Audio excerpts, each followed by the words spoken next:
This sort of public expression of one's feelings is extremely unusual, in my experience unique among Javanese.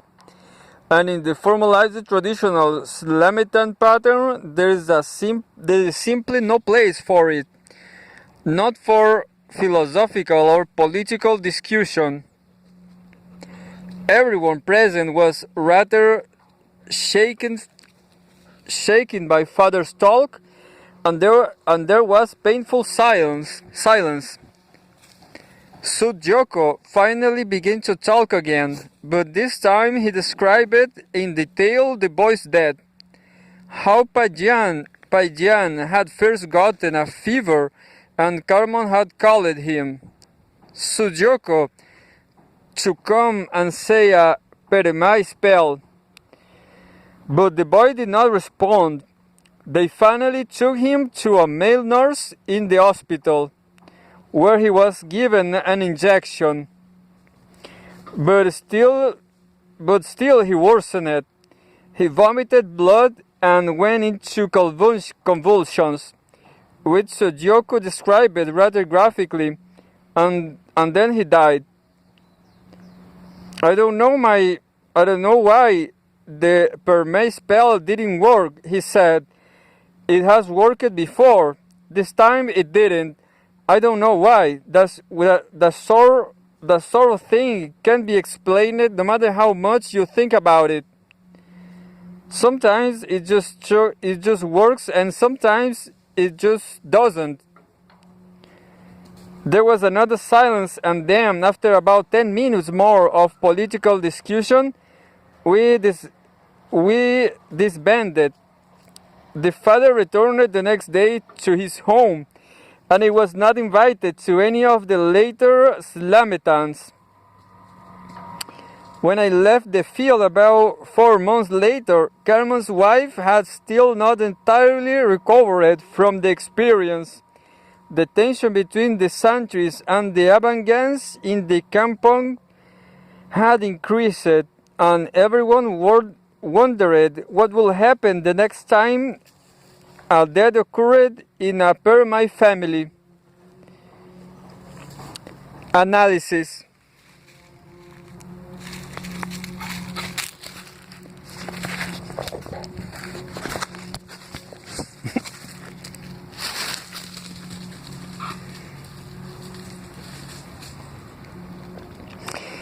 All of the sources of religion, wrote Malinowski, the supreme and final crisis of life, death, is of the greatest importance.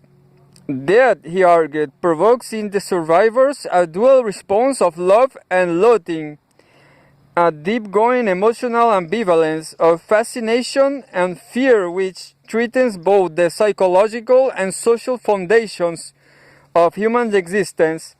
The survivors are drawn toward the deceased by their affection for him, repelled from him by the dreadful transformation wrought by death. Funeral rites and the mourning practices which follow them focus around this paradoxical desire both to maintain the tie in the face of death and to break the bond immediately and utterly, and to ensure the domination of the will to live over the tendency to repair. Mortuary rituals maintain the continuity of human life by preventing the survivors from yielding either to the impulse of flee panic-stricken from the scene or the contrary impulse to follow the deceased into the grave. And there, into this play of emotional forces, into this supreme dilemma of life and final death, religion steps in, selecting the positive creed, the comforting view, the culturally valued belief in mortality, in the spirit independent of the body, and in the continuance of life after death. In the various ceremonies at death, in commemoration and communion with the departed and worship of ancestral ghosts. Religion gives body and form to the saving beliefs. Exactly the same function it fulfills also with regard to the whole group. The ceremonial of death, which ties the survivors to the body and revives them to the place of death, the beliefs in the existence of the spirit, in its benefits, influences, or malevolent intentions, in the duties of a series of commemorative or sacrificial ceremonies. In all these religions counteracts the centrifugal forces of fear, dismay, demoralization, and provides the most powerful means of reintegration of the group's shaken solidarity and of the reestablishment of its moral. In short, religion here assures the victory of tradition over the mere negative response of thwarted instinct.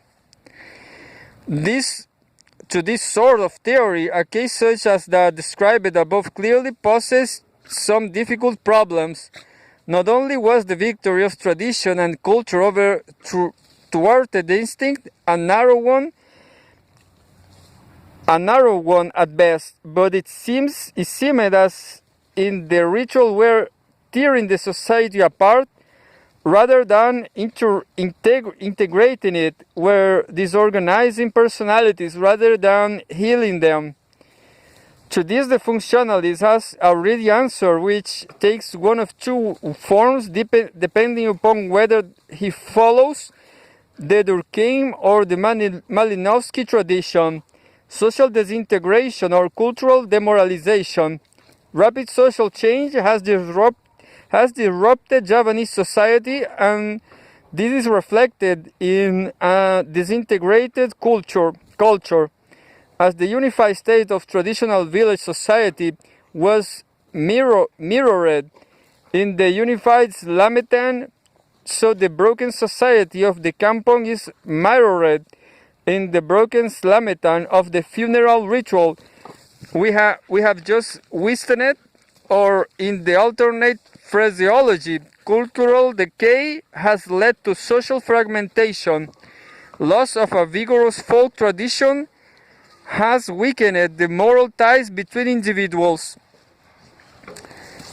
It seems to me that there are two things wrong with this argument, no matter in which of the two vocabularies it is stated. It identifies social or cultural conflict with social or cultural disintegration. It denies independent roles to both culture and social structure, regarding one of the two as mere epiphenomenon of the other. In the first place, kampong life is not simply anomic, though it is marked by vigorous social conflicts, as is our own society. It nevertheless proceeds fairly effectively in most areas. If governmental, economic, familial, stratificatory, and social control institutions functioned as poorly as did Paijan's funeral, a kampong would indeed be an uncomfortable place in which to live. But though some of the typical symptoms of urban upheaval, such as increased gambling, petty thievery, and prostitution, are to some degree present, kampong social life is clearly not on the verge of collapse. Everyday social interaction does not limp along with the suppressed bitterness and deep uncertainty we have seen focused around burial. For most of its members, most of the time, the semi-urban neighborhood in Modjokuto offers a viable way of life, despite its material disadvantages and its transitional character. and for all the sentimentality which has been lavished on descriptions of rural life in Java, this is probably as such as one could say for the village. As a matter of fact, it is around religious beliefs and practices, slametans, holidays, curing, sorcery, cult groups, and so on, that the most seriously disruptive event seems to cluster. Religion here is somehow the center and source of stress, not merely the reflection of stress elsewhere in the society. Yet it is not a source of stress because commitment to the inherited pattern, commitment to the inherited patterns of belief and ritual has been weakened. The conflict around Paidian's death took place simply because all the Kampong residents did share a common, highly integrated cultural tradition concerning funerals. There was no argument over whether the Slametan pattern was the correct ritual, whether the neighbors were obligated to attend, or whether the supernatural concepts upon which the ritual is based were valid ones. Both centuries and Adangans in the kampongs, the Slametan maintains its forces as a genuine sacred symbols. It still provides a meaningful framework for facing death. For most people, the only meaningful framework.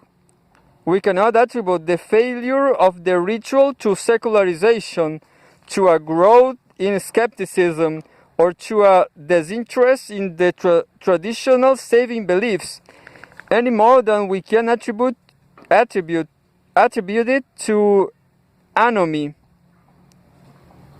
We must rather, I think, ascribe it to a discontinuity between the form of integration existing in the social structural, causal functional dimension and the form of integration existing in the cultural, logical, meaningful dimension, a discontinuity which leads not to social and cultural disintegration, but to social and cultural conflict.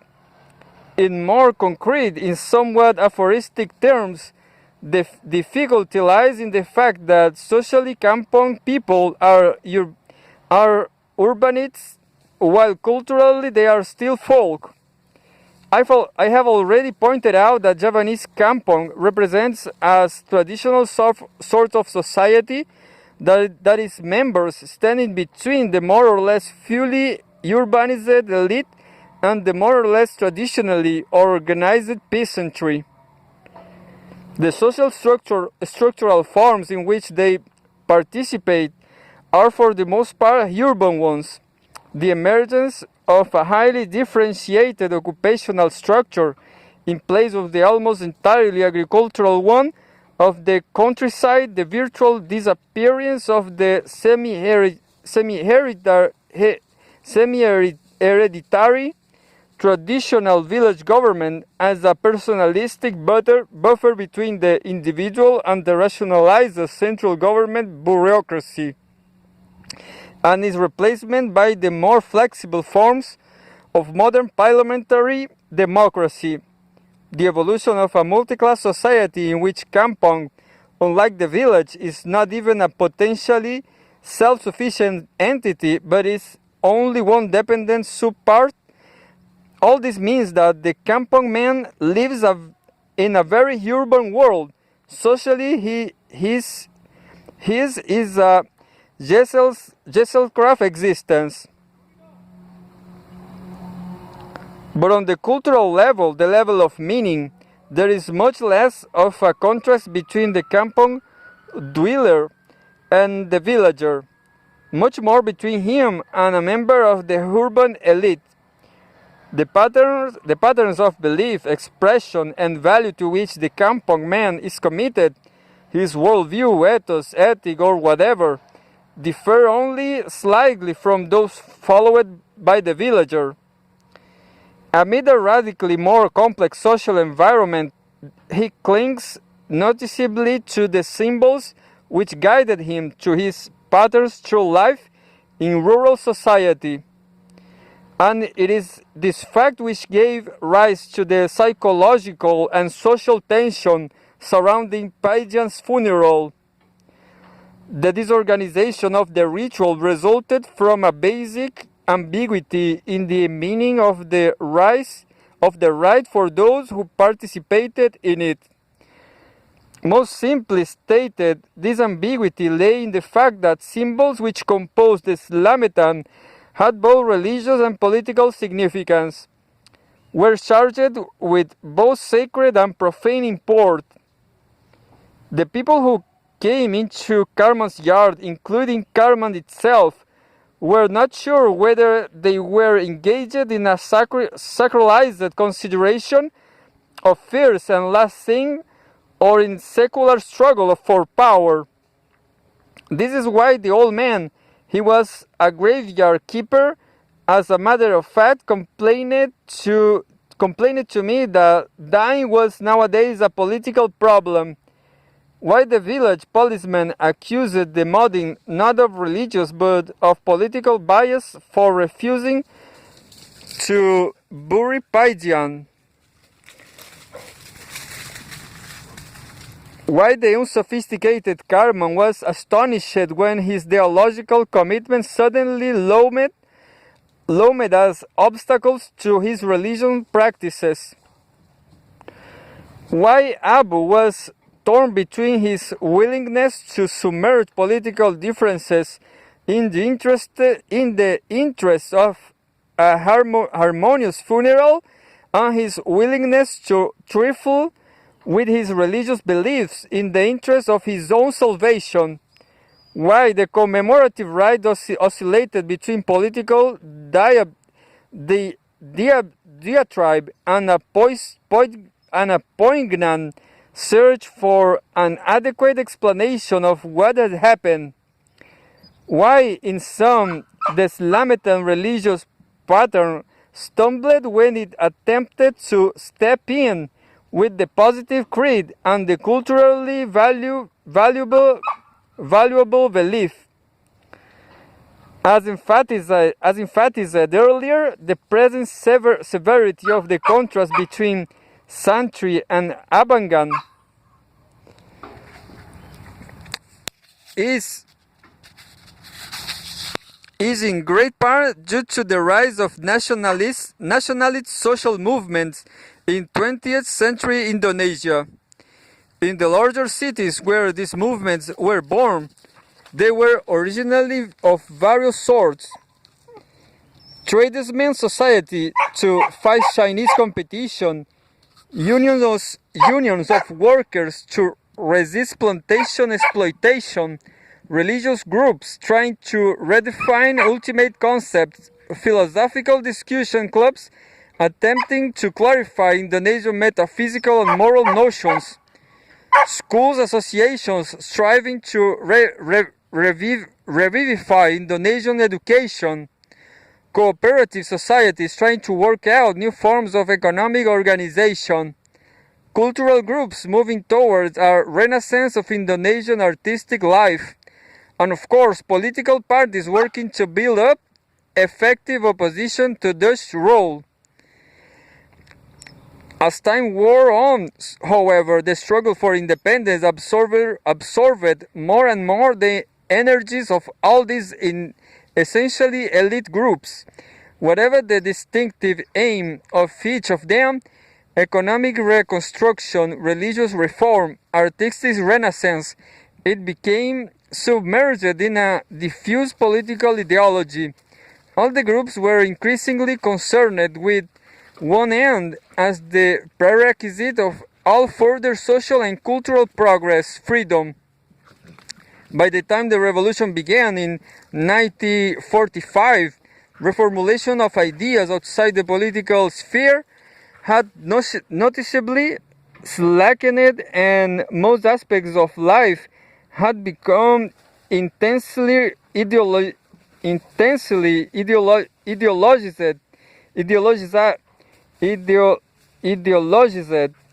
a tendency which has continued into the post-war period.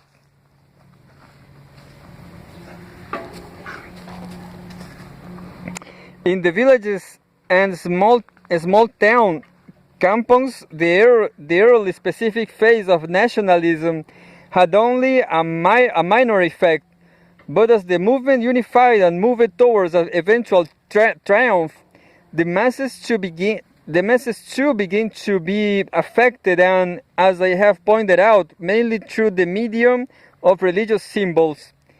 The highly urbanized elite forged their bonds to the peasantry not in terms of complex political and economic theory, which would have had little meaning in a rural context, but in terms of concepts and values already present there.